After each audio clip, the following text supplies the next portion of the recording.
Listen up, club members, it's time for the Redacre Recap, hot to trap with this week's plot. Here's what happened this week. We got reports that some club members were able to give Devin a few names to look up in the Dead Skeptic database. It took a bit of coordination with the Adair and Static's phone to even send a message out to the elusive Devin, but it looks like it all worked out and club members got some full names. Now, let's jump right into what we learned this week.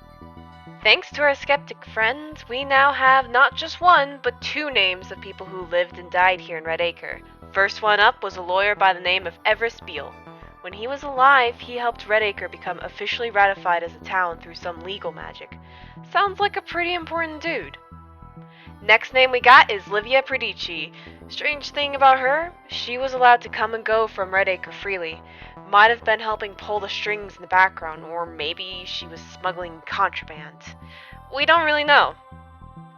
Club members also asked Devin to look up the last name Santos, but according to the database, the family only moved into town 3 years ago, so no dead people names here. Grandmother says that once we got a name, all we really need is the first name, just like how it was for her. Speaking of Leigha, she really wants revenge on Speak as One, and her wrath won't just stop at Lucid's or the Voice. No, according to her, every mind is involved in passing judgment, and thus all are guilty. She'll make them pay too, make them weep as one. Guess she really wants them to cry her a river. She's Grandma. These tidbits of information just came to our attention. First off, Grandmother doesn't really care for sacrifices, so don't worry about giving her your time like that. Secondly, Granny mentioned something peculiar about the barracks. Apparently the intake far exceeds that of conversions, so what happened to the rest? There's still quite a few pieces missing from this puzzle. Here's a few things we still need to figure out. The search never ends. We are still on the lookout for names. Specifically family names from those who have died here in Redacre. If you've got names to look up, Devin's got a database. If you need a way to get in contact with them, send a light to the Adair and he may be able to send a message out for you. Grandmother finally put her 2 cents in on whose name we should be trying to find.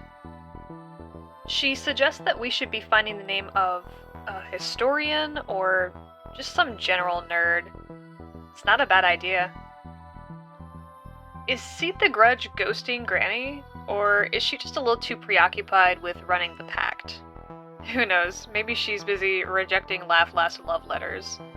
Either way, Grandmother is still offering to be a weapon for her and is still waiting for a response from the Grudge Incarnate. Judgment Day isn't here, yet, so we still have time to prep for sundown. Any info is more than we currently have, so please keep an eye out.